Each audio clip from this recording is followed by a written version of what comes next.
এটা এক ধরনের সামুদ্রিক মাছ, এটাকে বলে সামুদ্রিক মাছ। দেখছেন একদম চিকেনের মতো।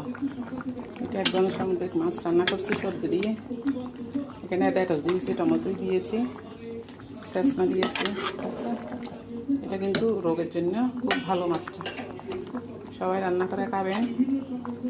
এই মাছটার দর হচ্ছে 1 কেজি 600 টাকা, বুঝছেন? 1 কেজি দাম 600 টাকা।